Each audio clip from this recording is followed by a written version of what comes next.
नित्यानंद वासादि गौर भक्त वृंद। हरे कृष्णा कृष्ण कृष्ण हरे हरे, हरे राम राम राम हरे हरे। श्री श्री गुरु श्री गौरांग जयते। हरे कृष्णा हरे कृष्णा। हरे कृष्णा।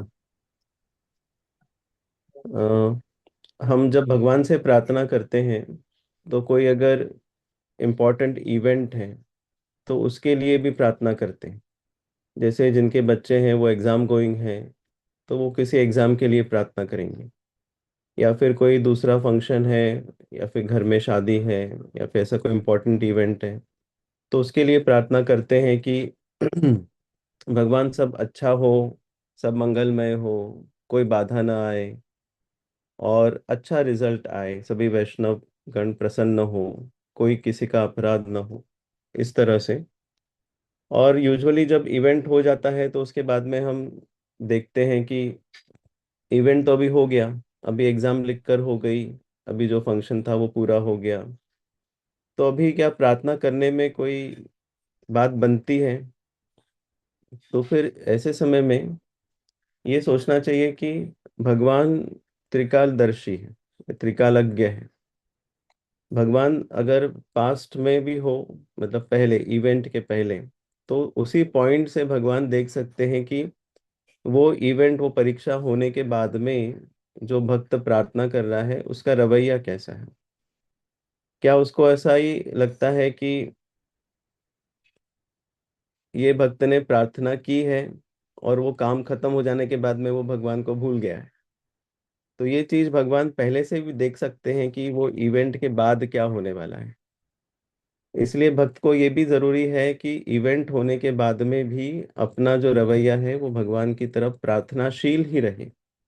और प्रार्थनाशील के साथ साथ अभी जब इवेंट हो गया है तो उसके बाद में भगवान की तरफ अपना कृतज्ञता व्यक्त करें कि हे भगवान, आपने हमारा साथ दिया, आपने आपका आशीर्वाद बनाए रखा, इस कारण से वो इवेंट अच्छा हो गया। हम आपके कृतज्ञ हैं, आपके ऋणी हैं। कृपया आप हम पर इसी तरह से कृपा दृष्टि बनाए रखें और हमें मदद करें कि हम भक्तों की सेवा कर सके या कोई सत्कर्म कर सके। इसी तरह से एग्जाम भी किसी भी प्रकार की गई गई हो तो भक्त का रवैया ऐसे ही होना चाहिए कि भगवान आपने सहायता दी, क्योंकि भगवान की तरफ से ही स्मरण शक्ति आती है, परमात्मा की तरफ से। तो आपने सहायता दी, इस कारण से एग्जाम अच्छी गई या इस तरह से गई। अगर आप सहायता न देते तो शायद इतनी अच्छी भी नहीं जाती, या इतनी जैसी भी गई वैसी भी नहीं जाती। तो जो भी है, एक अच्छा सकारात्मक रवैया भगवान की कृपा के प्रति मेंटेन रखना चाहिए। और प्रार्थना हम बाद में भी कर सकते हैं।